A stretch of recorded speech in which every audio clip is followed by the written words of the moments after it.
I just want to start out, guys. Thank y'all so much for coming and hanging out with us today. Going over the New Life Barrel Racing series that we're going into and everything. I'm super excited to get y'all's input, and I got some questions for you guys. I'm pretty excited. First of all, just so I'm sure there's some people that come to the race, maybe click on this video, that don't know who you are. So, who are you?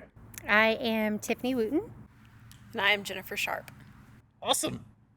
And I'm Caleb. I'm the arena director for those that may be watching this that don't know who I am either.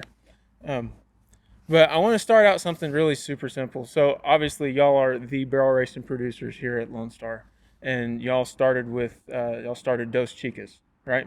Correct. So what got y'all into producing barrel races? How did that start? So we were at a barrel race that was called Plan B. It was That sounds interesting, first of all. It was not a very well-run barrel race that day. We were there for, I bet, 7 or 8 hours. It was raining. awful. It was just a miserable day, and we were like, we can do this. And we were in the top, we were the top part of the race. So we were thinking in and out. We're done. We're gone. We're golden.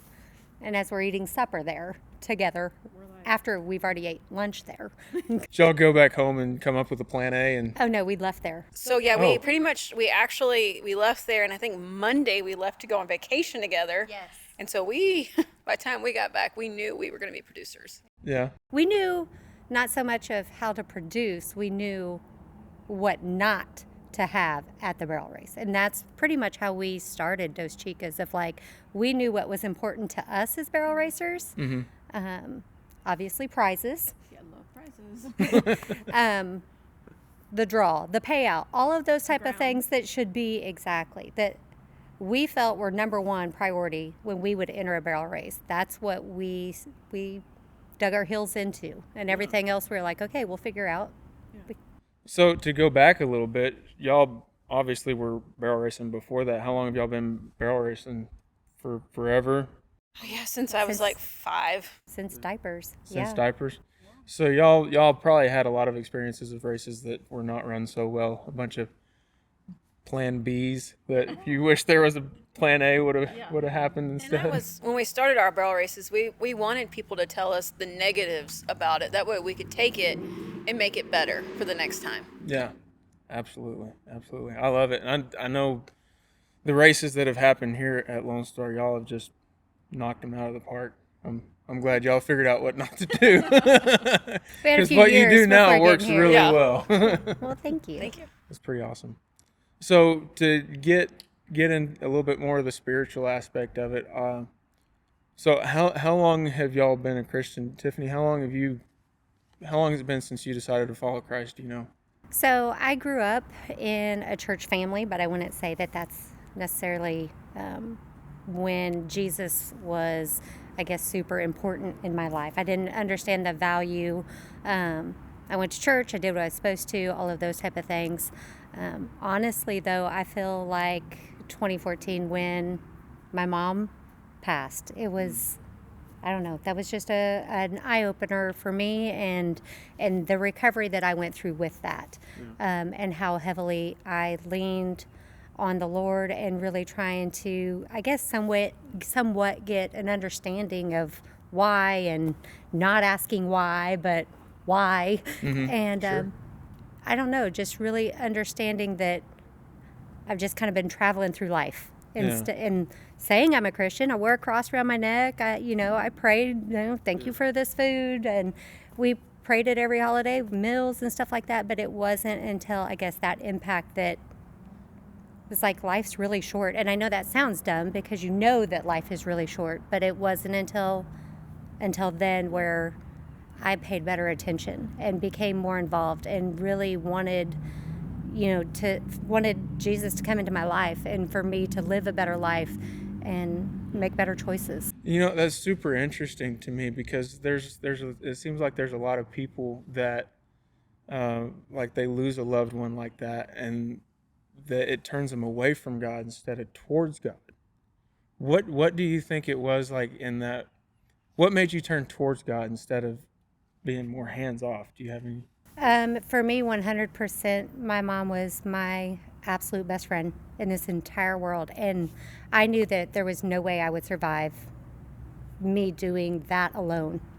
Like hitting the ground that moment.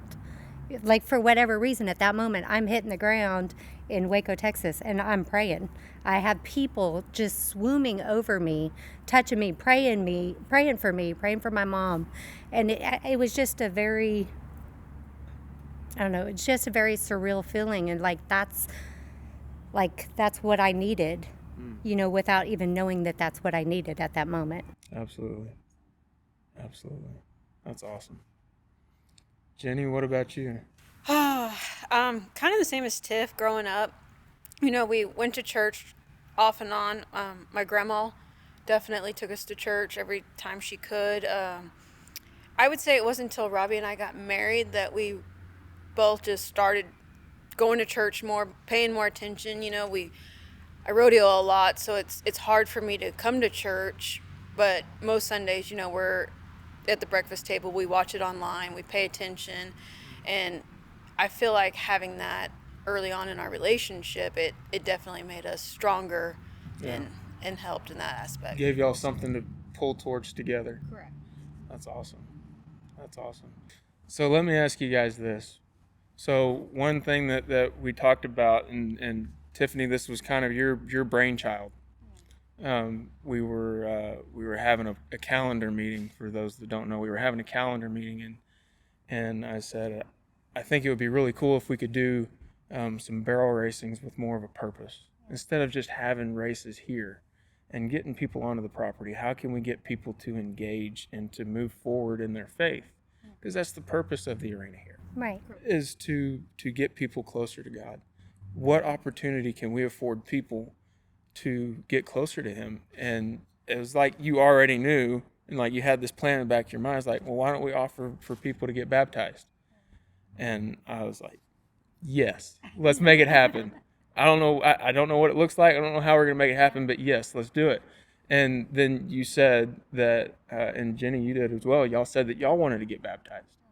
Now that, in and of itself, speaks volumes to me, with y'all wanting to dig a little bit deeper into your faith.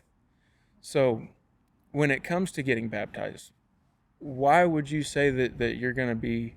Why do you want to get baptized? Have you been baptized before, or are you wanting to just do it for the first time? I keep going first. You want to go first? You want me to? I really like it when you lead. Oh, okay. Well, I'll lead. Honestly, I think this is my first chance to be baptized. And I know that sounds ridiculous, but my father, God bless him, he's not super calendar date oriented. And my grandma keeps a Bible of all of our baptisms. Mm-hmm. And everybody in my entire family was baptized. Everybody, of my siblings, everybody, but by my name is blank. But nobody can remember, and the one person that would probably be able to sum this up would be my mom. And without being able to ask her, and it wasn't necessarily as important prior to mom. And so I don't know. I don't know why I wouldn't have been, but so I'm going to say this will be my first chance at being baptized. That's awesome. What about you, Jenny? And for me, I've honestly just never asked my mom either, and I thought about it, and it's like, if I can't remember or it doesn't have meaning, then I would like to be baptized, and have that meaning behind it for me, myself, knowing that I did this for me, not because I was younger and, right. It was just something the family did. Mm-hmm. I would like to be, so I'm just going to say it's going to be a first-time baptism for me, that it truly means something. Yeah.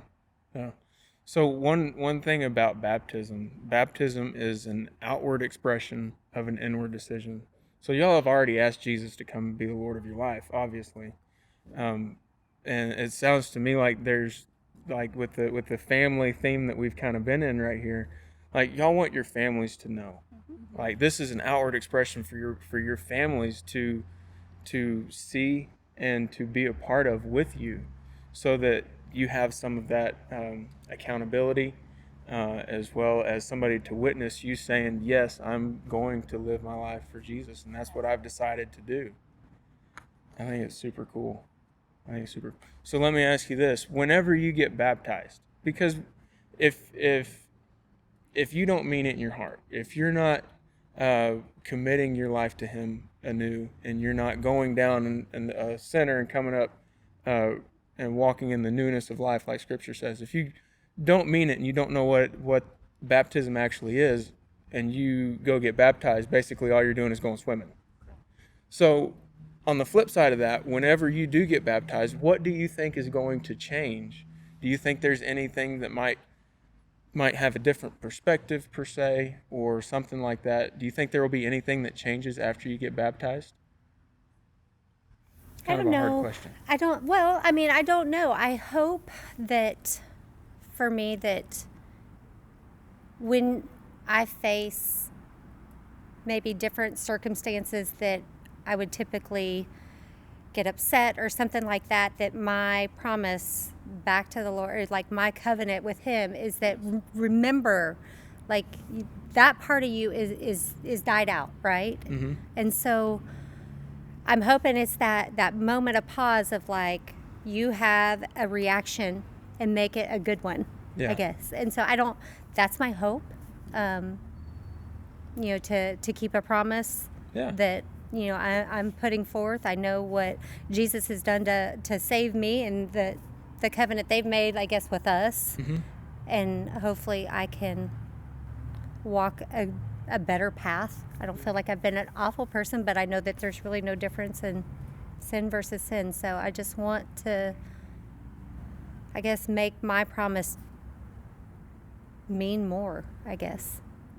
I think I kind of agree with Tiffany, and I'm the kind of person, if I commit to something, I'm fully committed. I mean, hard-headed like that. So, I'm all in. So, by getting baptized and putting all that out there, I think it's going to make me be a better, stronger person in the end by making a full commitment. Absolutely. That's awesome. So I got one more question for you guys. So obviously there's going to be people watching this that may be kind of on the fence. Like, I don't know, it's going to be at a barrel race. There's going to be a lot of people there that I don't know, a lot of people there that I do know, a lot of people that knew me back when, you know what I mean? What would you say to somebody that is on the fence about getting baptized? Jenny, you go first. Okay. It's your turn to go first. So the question of that would be, even though you've had a bad past or you're just not sure, you're worried. I mean, here's the thing. Nobody cares. And at the end of the day, it's up to you and the Lord. I mean, if you're going down the wrong path still and you're here and you're watching, it's like, fix your issues, as far as we can't fix them for you. You're going to have to want to fix them for yourself. And the thing is, we're all here to try to help you do that. I mean, there's plenty of people at every barrel race that if you're having a hard time and you need to talk to somebody, there's nobody here that's helping put on this barrel race that doesn't want to help you. Absolutely. So that's kind of my look at it. Yeah, absolutely. I mean, I agree with Jenny. I think the biggest thing is that we all have a past, good, bad, or indifferent, and this is a way to take a step in the right direction, and asking Jesus into your heart, and being able to surround yourself with your friends and your family that the reach, teach, and disciple. Like, let us be that family with you. We're all going to walk through struggles every single day, and so your past, let that die out and start a new life and walk in faith. Yeah. That's awesome.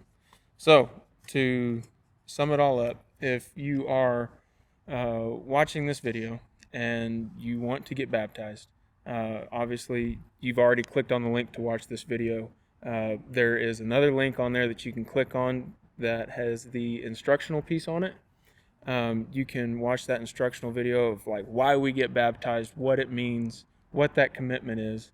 And then also there is another link on there that you can click on to sign up now, and that will get you signed up to get baptized. And then all you have to do from there is show up April 22nd, maybe win the barrel race and some prizes and buckles and whatnot, and at the end of the day, get baptized. Sounds like a real good day. Yeah, sounds like a great day to me. Can't beat it with a stick. As long as there's food involved too. I Hey, mean, we will have some bang up hot dogs at the concession right. stand. I'll tell you that. All right, I think we're done. Perfect. Let's go. Sounds good. I'll let you out first. All right.